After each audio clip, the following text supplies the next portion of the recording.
We're going. We're going to, as I said earlier, we're going to move on to some new material. This is sort of a bridge lecture, you could say, a transition lecture. We're moving away from what's referred to historically as the early modern period in philosophy, and we're getting into more contemporary waters with Jean-Paul Sartre. I mean, I say contemporary rather loosely. This essay was 1946, 1945. Is when he gave this lecture originally.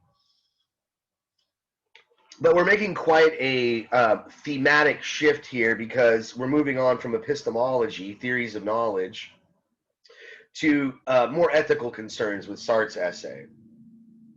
And so I'm going to have to try to transition. Last time we talked about, or we kind of summarized, we explored a sort of general view of these two competing epistemologies, the one that we got through Descartes, rationalism, and the one that I'm going to talk a little bit more about today, empiricism.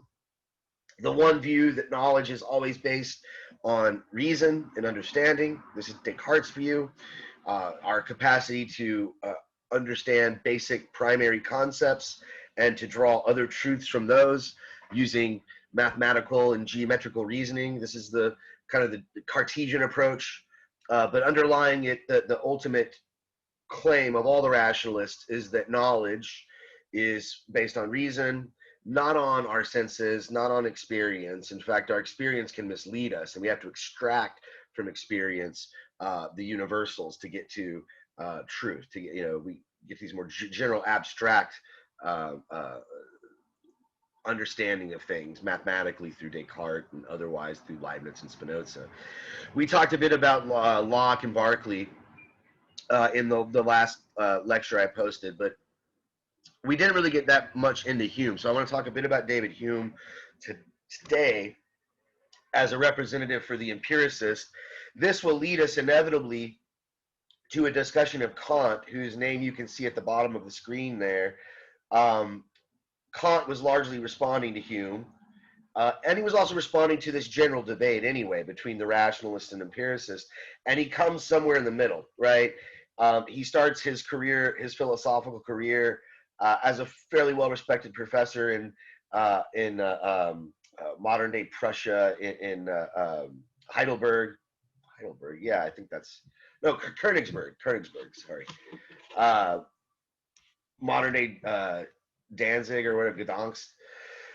But I think it's modern day Stalingrad, actually. It's actually in Russia. It's actually the only part of Russia that's not a part of the mainland or something. That was like Kant's birthplace. But anyway, historical facts are not what's important. In this lecture, we want to really talk more about theory and Kant's response to these different competing theories.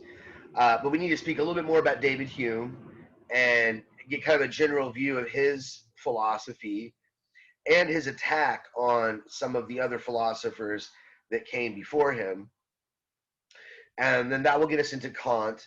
And this is kind of nice because Kant wasn't just known for his response to all these epistemological issues, but he's also known quite well as an ethicist. His ethical theory is quite influential. And the next philosopher that we're moving on to, Sartre, who we're really going to dive into next lecture, the one I'm recording Thursday at 1.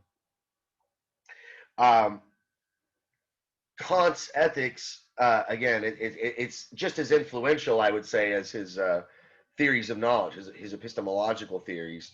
And again, it'll be a good segue to Sartre, because Sartre's, you could say, he actually mentions Kant in this essay a couple times, and he's responding. He's kind of attacking Kant. So as convoluted as that all sounds, it'll actually should work kind of nicely. It should all kind of work out in the end. And I'm hoping I can do this in about 30 or 40 minutes. I don't want to rush things, but keep in mind too that I'm simplifying things. These thinkers had much more complex views and arguments for the views I'm about to present, or sorry, the cases I'm about to make for their thought. But time constrictions leaves us with what we got. So David Hume, what do I want to say? I want to keep it real basic here. So again, he's an empiricist, and that means for him that all knowledge, it originates in the senses. So he kind of looks at human experience as well. I said senses, but I should say all knowledge originates in experience. The senses are a part of that experience, obviously, but you could also add things like your emotions and your thoughts. That you experience your thoughts, you experience your emotions, and things like this. So that's all a part of experience. But for him, for David Hume, um, he distinguishes between, and let me write this up here. He distinguishes between thoughts or ideas on the one hand, and what he calls, oh, I did not mean to do that. Undo. I didn't know tab. I know that's what tab did inside of a chart. Live and learn. Um, Besides thoughts and ideas, you had impressions. Okay, so this is the content of experience. When we experience our thoughts, we experience our ideas. We also have impressions. And impressions would be things that are directly felt or directly perceived. And like, for instance, when I take a sip of water, I have an impression of, the moisture of the water, the coolness of the water. I get so the flavor, or lack thereof of the water. These are direct impressions that I get as I'm drinking the water. But if I'm not drinking the water, I can still think about that. If I tell you that something is, wet, because you've had contact with wet things like water, right? Or something's cool, because you've had contact with cool things. You have an impression, right? You've had an impression of that thing. So for him, the impressions are more vivacious, is a word that he used. That they're stronger, they're more direct, and the thoughts and the ideas they're less vivid, and they mimic the direct impressions. So if I'm camping out in the woods and I wake up in the morning and I see a bunch of grizzly bears outside my campsite, I feel the fear, right? I see that bear and like I feel the fear, right? I start, peeing my pants or whatever, right? I'm like, oh my God, be quiet, don't move, pretend you're dead or something like that. Wait for the bears to move on, right? They start ransacking your food. In that situation, I feel fear. Well, let's say I watch a movie where there's a scene where the characters are involved in a situation like that. I understand that because I've had similar experiences in my life. I've experienced fear.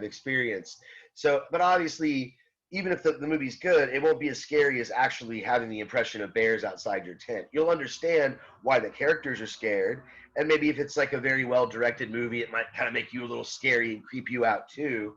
But thoughts and ideas, again, are not quite as intense. They're copies.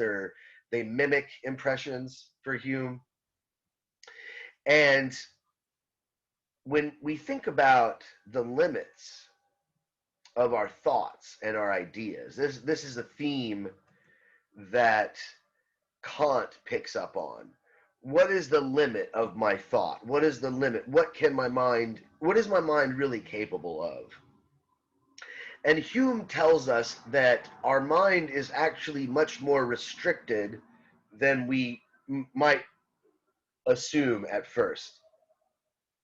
We seem to have this maybe he's thinking of Descartes when he talks like this, but he says, some of us seem to have this idea that our mind has this infinite power and freedom. I can assert or deny anything, says Descartes. That's what makes me free, just as free as God is.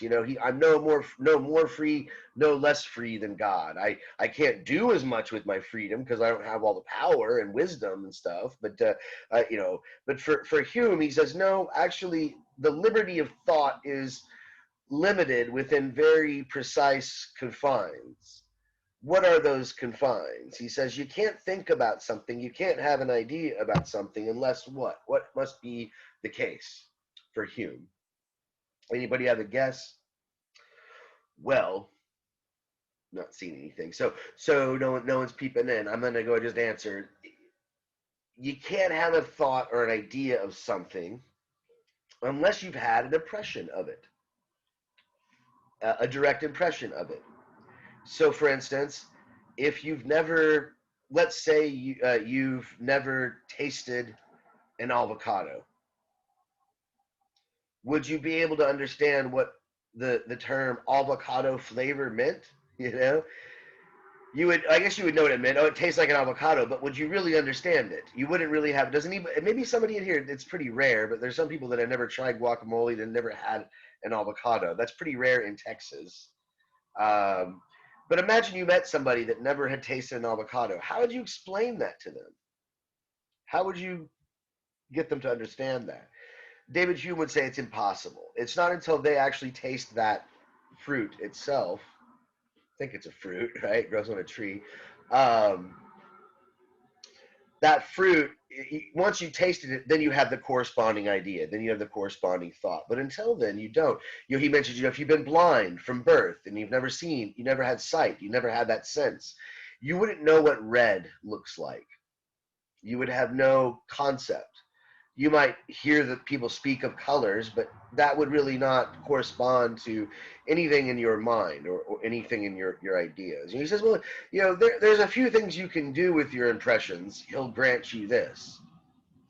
You can take things that you've had access to through your impressions, and you can perform um, operations on them, for lack of a better word. You can augment them, says Hume.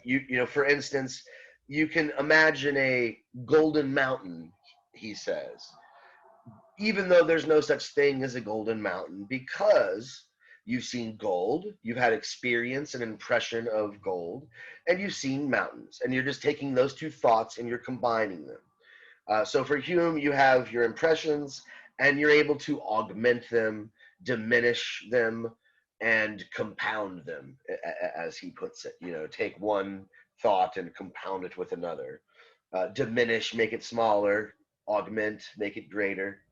And he actually attacks. He doesn't really mention Descartes when he does this, but it's a direct attack on Descartes when he says that even the idea of God is arrived at through this method. It's not that we've ever had a direct impression of God. No, that's not what Hume's saying.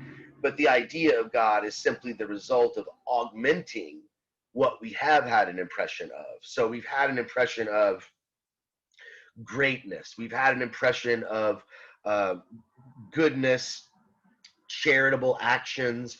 We've seen people be fair and just. We've seen people be wise. We've been maybe wise ourselves. We have these thoughts that are sometimes pretty clever, not always, but we take those direct impressions, Hume says, and we augment them with no limit. We say, well, imagine a being that was always wise. Imagine a being that was always good. A being that was always virtuous, etc. And so that's it. And so for him, any idea, any thought, any concept that we have, whether it's of the color orange or whether it's of the notion of God, can always be traced back to some sense impression, some direct impression of a feeling and emotion. Even ideas as abstract as love and hate, um, we might have different, each of us might have our own different conceptions of love and hate, but if we've never loved anything, or we've never felt any hate towards somebody, those are just words to us. We don't really have an understanding of what they mean until we've experienced them for ourselves, and then we have a corresponding idea. So that's the basic structure of David Hume's epistemology, his empiricism. But there's a little bit more to it, because, well, how do I know whether something's correct, whether something is incorrect? And so Hume, he goes about this in I guess a bit of a different way than all the previous philosophers, and this is one of his insights that I think Kant picks up on and is quite influenced by. But David Hume, he puts all knowledge into categories. I suppose he would say that impressions are things that can't really be denied. You are having impressions; those are just given. Okay, so the fact that you're having an impression, that can't be denied. Now, what you know is always based on your impressions, so it's a form of thought. And for him, thoughts are always going to fall under these two categories. All of the objects of knowledge, all of the objects of human understanding, I think that's the phrase he uses, all objects of human understanding fall under these two categories. When we say we know something, we're either talking about a relation of an idea, so there's relations of ideas. Some of these thoughts that we have that are based on impressions relate to each other in certain ways, and these relations hold, and they're true. And then there are what he calls matters of fact. So these are the two categories of knowledge for Hume. These are the objects of human understanding. Um, and what's the difference? Well, the first category, relations of ideas, Hume claims that these are known a priori. So that's a Latin term, a priori. And they are known regardless of, or sorry, they can be known by the mere reflection of thought, by just thinking about the ideas, understanding of the ideas, and then you arrive at the truth of them. I think the way he puts it again, they are arrived at by the mere operation. I don't think reflection, the operation of thought. So the fact that 2 plus 2 equals 4, and the fact that all the angles inside a triangle add up to 2 right angles or to 180 degrees. He says that just by reflecting on the concept of a triangle, the concept of an angle, one understands that these ideas relate to each other in such a way that these are just true. And they are true regardless of the state of the universe, regardless of what day of the week it is, regardless of the context, regardless of the existence or non-existence of anything in the universe.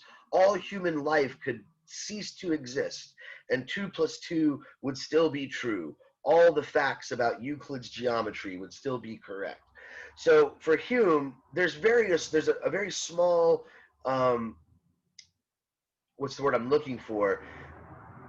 Well, it's a small category, basically. Relations of ideas, there's not much that fits into this category. There's a small list, I guess is the best way to put it, small list of things that would qualify as a relation of an idea. And really, it's all geometry and arithmetic for the most part.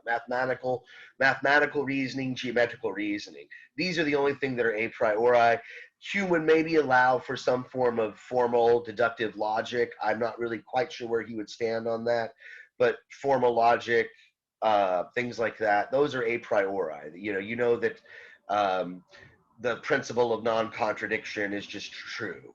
Things can't be both true and false at the same time, in the same way, in the same sense.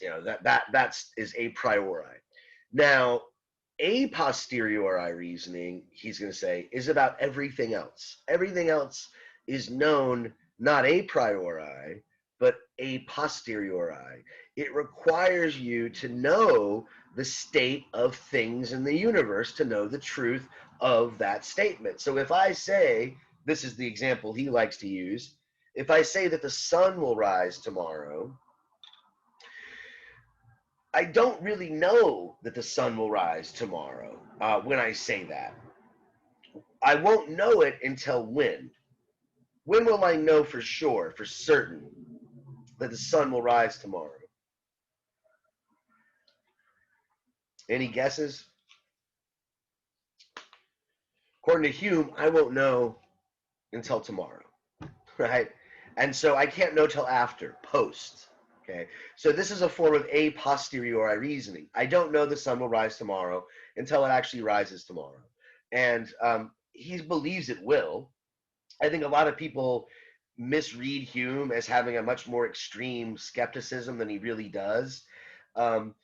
He allows that it's possible that the sun will not rise tomorrow. Yes, that is, I guess, a bit radical. Maybe the sun won't rise tomorrow. But if you asked him to take a bet on it, he would probably bet, yes, it will. But he's making a point here that when we make claims like this, that the sun will rise tomorrow, that's a much different claim than we say that 2 plus 2 equals 4. These are different types of knowledge. One is based on how ideas relate to each other and just the nature of the concepts themselves, which are unchanging and eternal and don't depend on us. Descartes and the rationalist were somewhat correct on this. But when we say things about the world around us, this involves matters of fact, and the opposite could be the case. It's possible that the sun doesn't rise tomorrow, says David Hume. Again, but what do we base this knowledge on? Why do we think the sun will rise tomorrow? I do. You all, I assume, do, unless you've got, maybe you're a part of some doomsday cult that thinks the end of the world is tomorrow. If you do, maybe we should stop the lecture. I want to hear you talk about the end of times. It sounds interesting. But why do we believe things like this? Why do we believe the sun will rise tomorrow? Why do we believe that when we hold things that are heavy and let them go, that they'll drop? Even before we let them go, we know they're going to drop. How do we know that?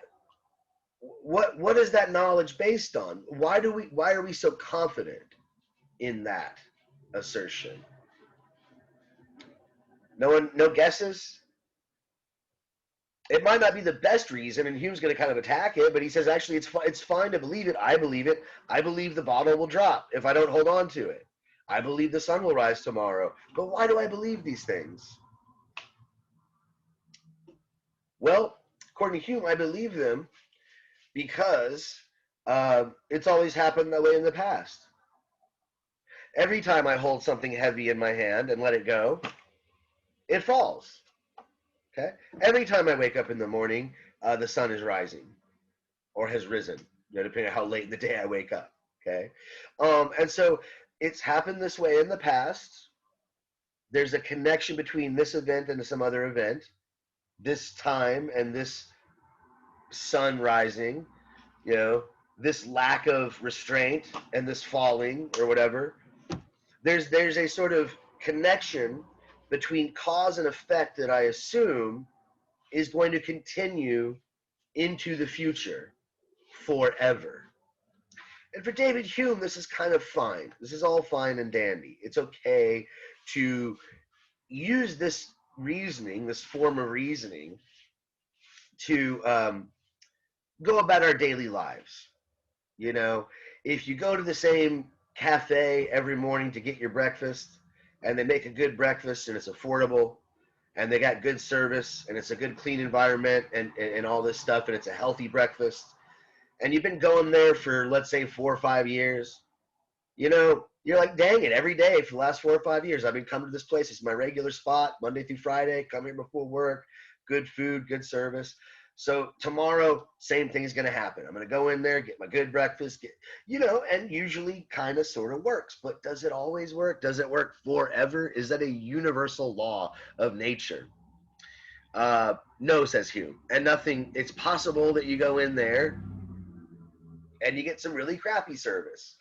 And because the connection between your previous experience is based on a sort of reasoning that is a posteriori. It is what, I guess you might call, if you're a logician, and sort of inductive, also sort of inference you're making.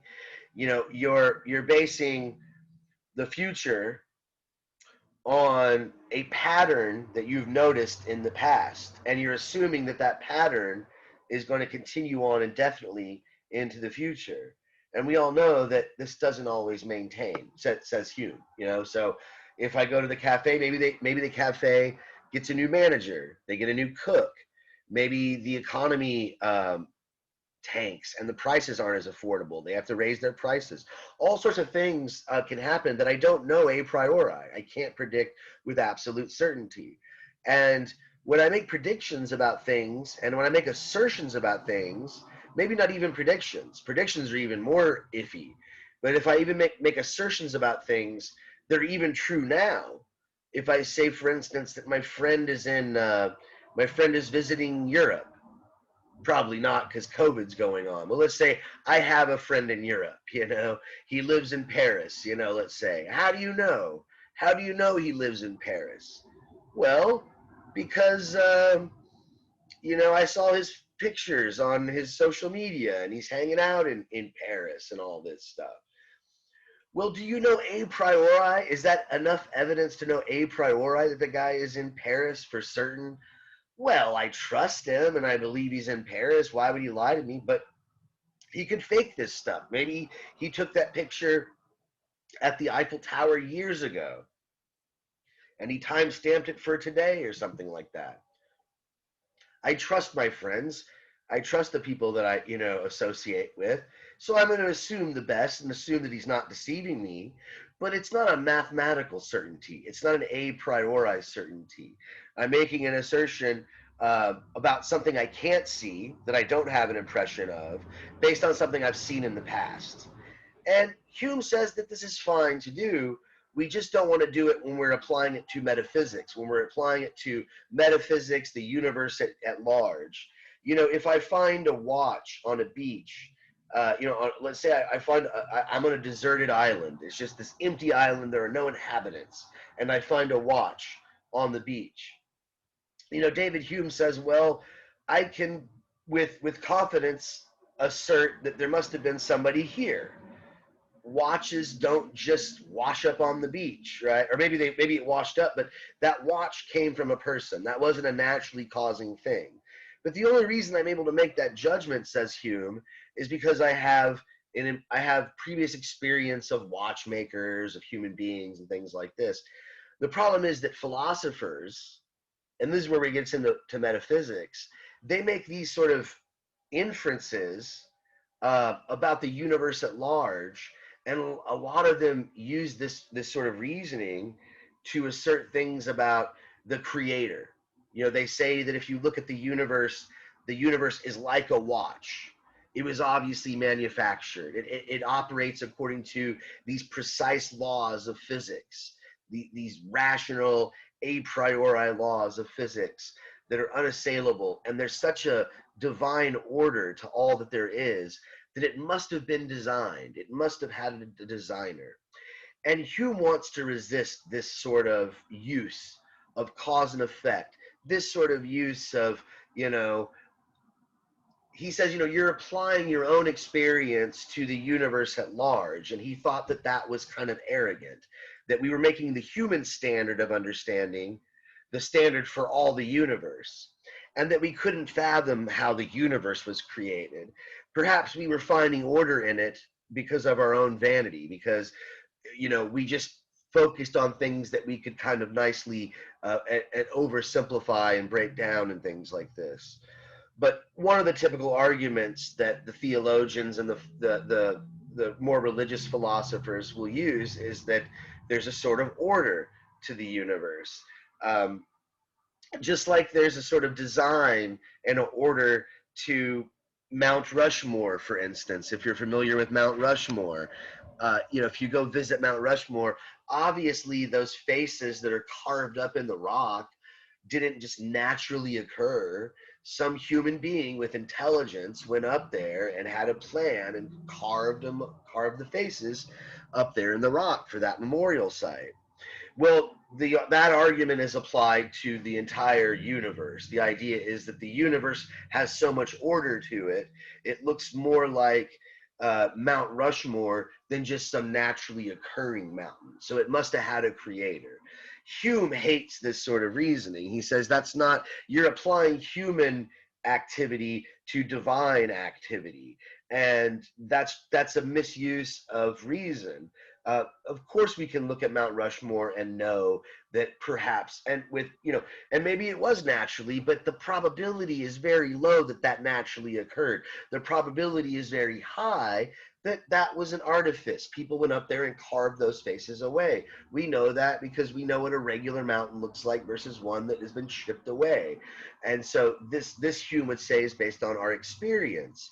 But we don't have experience of gods making universes. We have experiences of people being sculptors and chipping away at marble. So we know that. We have experiences of watchmakers, and we know what watches are. So when we see a watch on the beach, it's okay to make that connection. It's not certain, it's not mathematical like relations of ideas are, but it's a reliable guide to our life, and it's a reasonable claim to make. But to say that the universe has order, and therefore it must have had a maker, Hume says that that's arrogance. That's using our mind and going beyond our capacity for understanding. What made all this stuff and how the divine made all that is, if it was made, is something beyond human understanding for David Hume. And he even argues in some of his later writings that he didn't publish till he was like dead. He was his posthumous work. He wrote some dialogues where he says, well, you really want to play that game, I don't think you're going to like where it really goes. If you want to make this analogy between human creation and divine creation, let's stick with the analogy. You really would probably want to give up your monotheism. Most people who make these arguments are monotheists. They think that there must be one divine being who's responsible for everything. And Hume says, well, wait a minute, that's not how buildings are made. How many people does it take to build a skyscraper? Sure, like maybe one man could make a cabin, but it takes a lot of humans to design and engineer and build a skyscraper. And the universe is much more complex than a skyscraper. So if you want to say that all this was created by some being, why not several beings? Hume says, let's just give it up. Let's stop using philosophy to try to prove all these metaphysical claims. We just can't do it. We can make assertions about, math, geometry. We can know a lot about that. And we can make some assertions based on observations about matters of fact, and do experiments to see if there's regularity. This thing happens, this thing usually follows. But even when we're making those assertions, we have to have a certain humility. We have to know that there might always be exceptions, and that we can't assume that all of our previous experience is going to be uniform, right? Like, just because the sun always has risen doesn't mean it's going to rise forever into the future. Just because we go out to our car every morning and it starts doesn't mean it's going to continue to start indefinitely into the future. When we're dealing with the world around us, matters of facts, nothing is absolutely certain for Hume. And when we make predictions about the future, we make assertions about things beyond what we can actually directly perceive. This is always just probable. It's never certain. It has a degree of probability or improbability, and it's always based on observation. Now, to a large extent, the next philosopher we're going to talk about before we get to Sartre, Kant, agrees with David Hume. Even though Kant saw himself originally as a rationalist, once he picked up a copy of David Hume, he said that he awoke from a dogmatic slumber. Slumber, you're sleepy. Dogmatic meaning that you're being very stubborn about your belief. You're just, I'm right and all the other opposing views are wrong, and I refuse to even listen to the objections because they're idiots. That's a very dogmatic, stubborn position, but he couldn't ignore Hume's arguments. He thought that, and Kant was a very religious man, but he also agreed that philosophy had to kind of give up doing all this metaphysical stuff. They had to give up, that they were making assertions that went beyond the capacity of human understanding, that belief in God and that sort of thing was a matter of faith and not a matter of knowledge. And so Kant kind of distinguishes, but knowledge itself was very limited. Now, David Hume, he is very critical of the sort of certitude that physicists and philosophers attach to the notion of causality, that if you get A and B and they collide, you're always going to get C, that there are these sort of like laws of causality. For Hume, these are just habits that we form. If we're, we get in the habit of expecting a certain result because of our experience in the past. And this is kind of, we fool ourselves, says Hume. We expect that, hey, if I hit this billiard ball with the pool stick at this angle with this much pressure, it's going to hit the other pool balls, that, striped 7 or whatever into the side corner, pocket corner, um, the side pocket, you know, like if you're really a good pool player, if you're really good, you're gonna start to think, no, the laws of physics are like a priori. I know for certain that I'm gonna get this shot if I hit it right. Hume's gonna say, no, you don't know till after. You never know till after. You never know till after you do it. And I don't really think, though, that Hume was attacking science so much as he was attacking theologians for using this principle of a priori connection to kind of prove, oh, well, all these things have a necessary connection to each other, and so there must be some guiding force that itself is absolute, perfect, and necessary, and therefore there must be this sort of God, kind of tying it in together. I think that's more what Hume had in mind when he was making his criticisms. But Kant didn't really he didn't really think that Hume, um, he didn't allow enough reasoning into his category of the a priori. Kant would say things like, well, what about Newton's laws?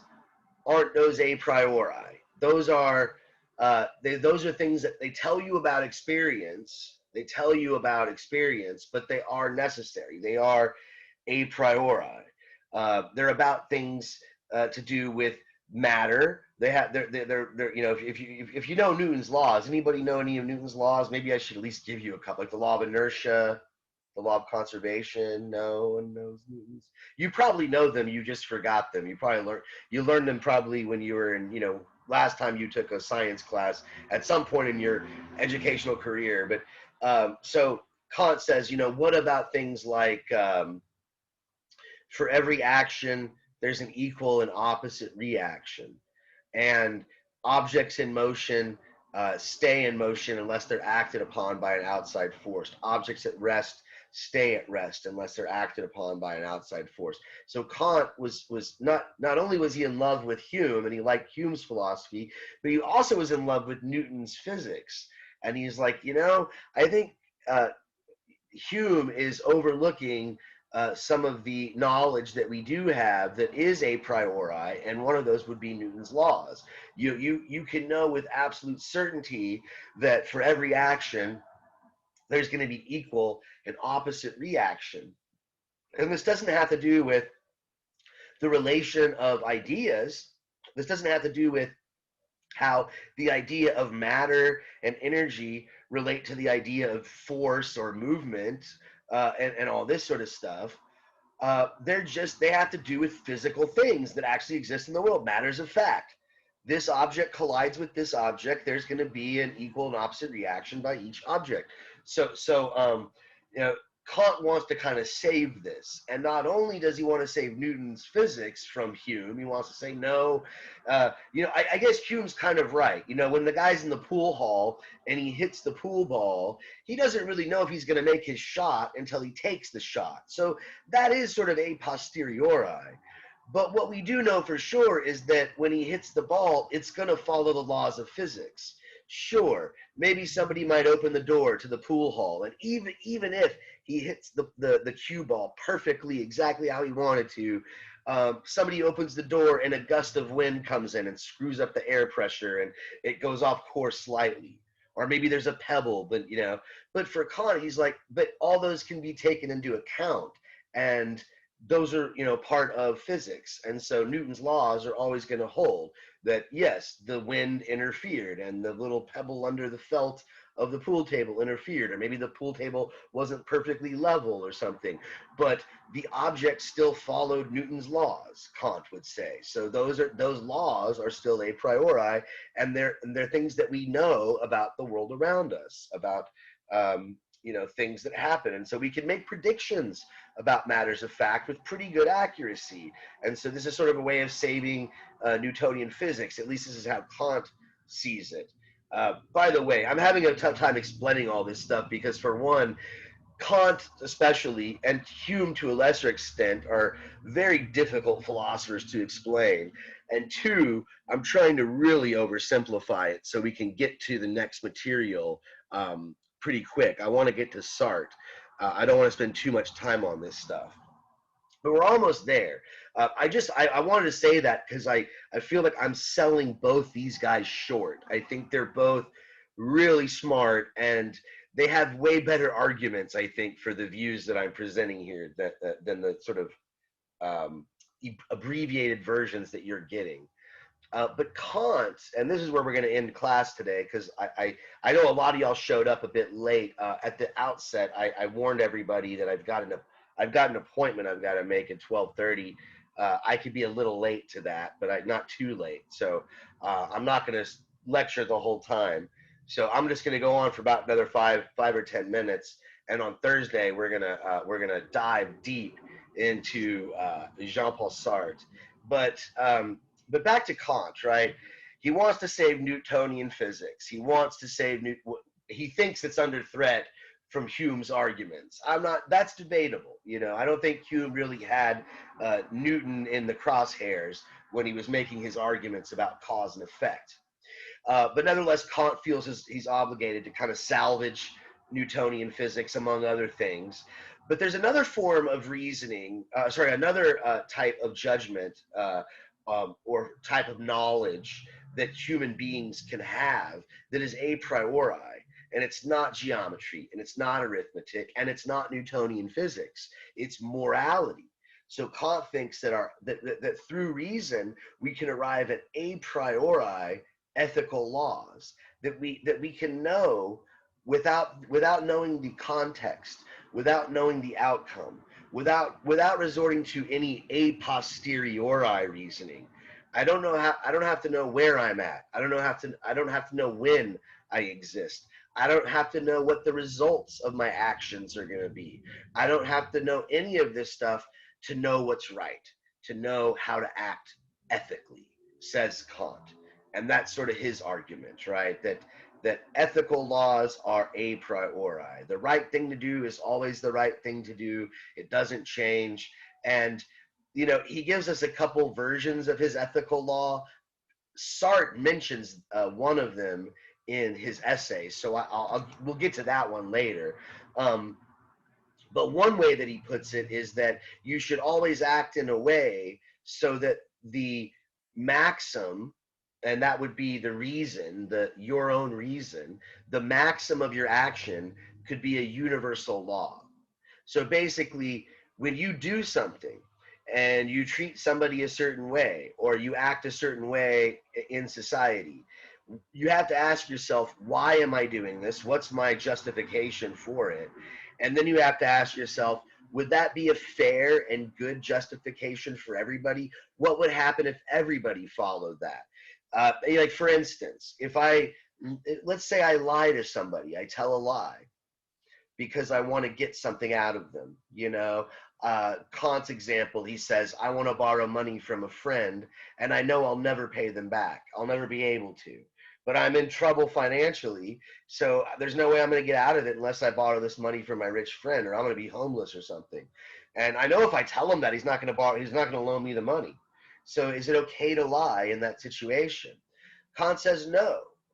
Because what is the maxim? You're telling yourself that whenever you're desperate, it's okay to lie to your friends for your own benefit.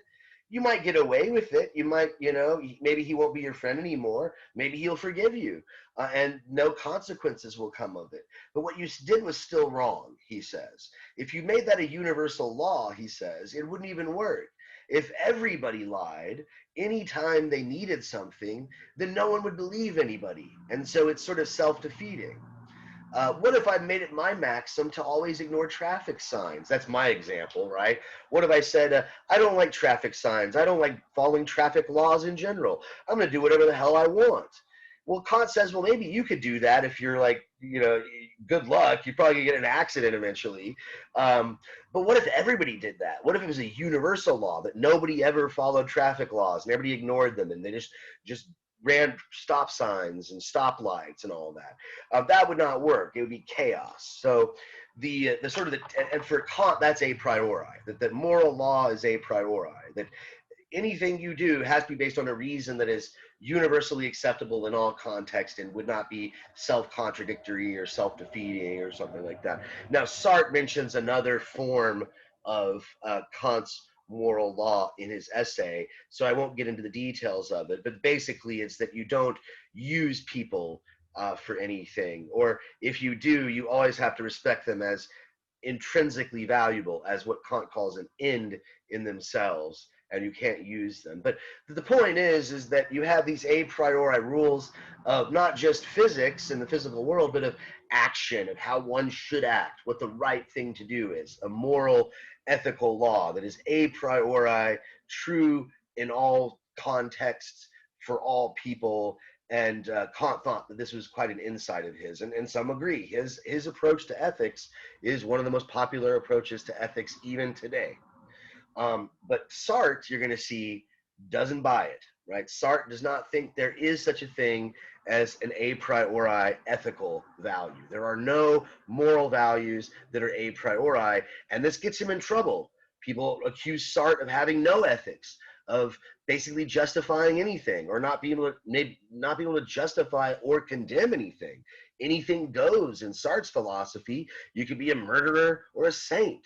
And so these are the sort of charges and accusations leveled against Sartre and his existentialist philosophy that we're going to be talking about primarily in the next reading. So we'll get in, like I said, we'll get into the nitty gritty of that on Thursday at 1 p.m. Most of the lecture on Thursday, though, is going to be background in Sartre. This reading we're doing is a lecture he gave that's a response to his critics. He wrote a book about 5 years before this, no, about 3 years. I think Being in Nothingness, Being in Nothingness is the book, was published in 1943, and people read it, and it caused quite a storm in the intellectual world. And again, he's being accused of being this amoral or even immoral figure in philosophy, and he's trying to kind of defend himself to a certain extent against those accusations. So again, next meeting, we're going to do a little bit of background and talk about his earlier philosophy, and then by the end of the lecture, I think on Thursday, we'll get to the few first opening lines here. But try to go and just read through as much of this as you can, and because we're in a bit of a hurry. I could be wrong about this, so someone can correct me if I'm wrong. I think next week is our last week. We're meeting for one more week of classes, and after that is finals. So all we really are going to have time for, I think, is Sartre. I unfortunately don't think we're going to be able to squeeze Nietzsche in this semester at all. I could be wrong, but nobody is pushing back on me, so I guess I am right. I need to go on TSU and look at the schedule and kind of figure out what the heck the game plan is going to be for the rest of the semester, and what we're going to do for the last essay. But I'm thinking things will just pretty much stand as is. But your Descartes essays will be graded by the end of this week, and if you haven't turned one in, you better do it soon. I'm going to go ahead and stop there. Let me stop recording. You guys